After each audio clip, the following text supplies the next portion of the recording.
pada masa ini, pada masa meletusnya perang antara Rusia dengan Ukraina, banyak yang berpendapat bahwa Rusia adalah Rum. Karena apa? Karena mereka sempat berkoalisi dengan Chechen yang dipimpin oleh Kadyrov. Nah, maka kami katakan itu sama sekali tidak benar. Yang pertama, karena Rusia memang tidak identik dengan Rum. Yang kedua, karena Chechen atau Kadyrov sendiri tidak identik dengan Islam, walaupun dia bergaya dengan gaya yang Muslim. Kenapa tidak identik dengan Islam atau Muslim? Karena Chechen atau lebih tepatnya pemerintahan Kadyrov adalah pemerintahan yang dibentuk oleh Rusia, yang ia mengkhianati perjuangan dari bangsanya sendiri, dari bangsanya yang ingin memerdekakan diri dari Rusia pada waktu itu dan ingin menegakkan syariat Islam. Kemudian pada saat itu Rusia marah, kemudian diperangi oleh Rusia. Tidak boleh menegakkan syariat Islam.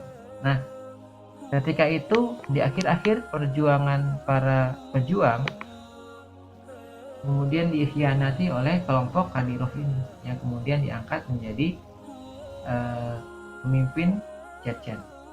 Nah, jadilah Chechnya dipimpin oleh Kadyrov ini yang sama sekali tidak berhukum dengan hukum Islam. Hanya gayanya saja yang memakai jenggot.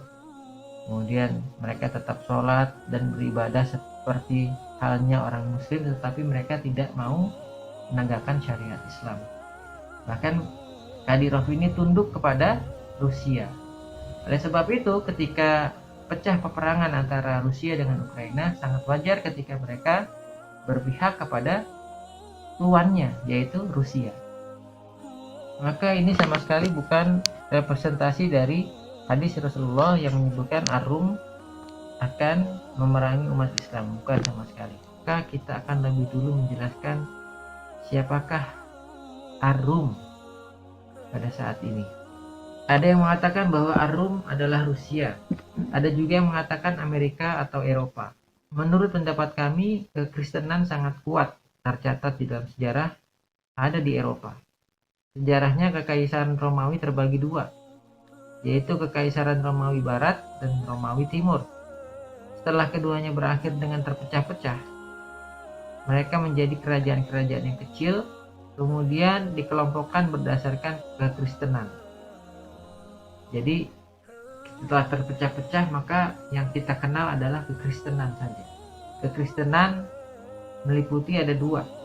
Kekristenan Barat, yaitu meliputi gereja-gereja Latin yang mendominasi Eropa, Afrika Utara dan Afrika Selatan, seluruh Australia dan juga Amerika, karena Amerika adalah koloni Inggris.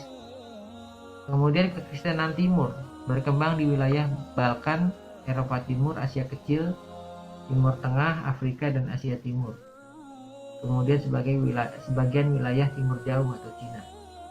Nah, di era setelah Perang Dunia Kedua, kekristenan seperti tidak dibedakan lagi antara Kristen Timur dan Barat. Namun seperti yang kita ketahui bahwa dunia terbagi dua, menjadi dunia Barat dan dunia Timur. Dunia Barat mendominasi dunia dengan menjadi negara-negara yang maju, dengan tetap mempertahankan kekristenan sebagai agama.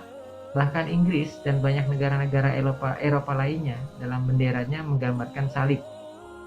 Kemudian di timur ada Rusia dan negara-negara Uni Soviet. Namun Rusia dan sekitarnya setelah Perang Dunia tidak mencerminkan kekristenan, melainkan komunisme.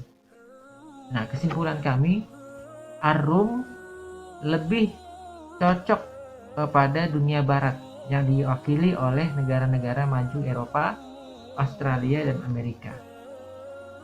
Perang dingin antara dunia Barat yang dipimpin oleh Amerika dengan NATO versus dunia Timur Uni Soviet dengan Pakta Warsawa akhirnya dimenangkan oleh Barat, dengan hasil akhir Uni Soviet terpecah dan Amerika menjadi negara adidaya. Kesimpulan kami adalah Ar-Rum lebih kepada dunia Barat yang diwakili oleh negara-negara Eropa dan Amerika. Mereka bersatu kemudian membentuk fakta pertahanan yang disebut dengan NATO.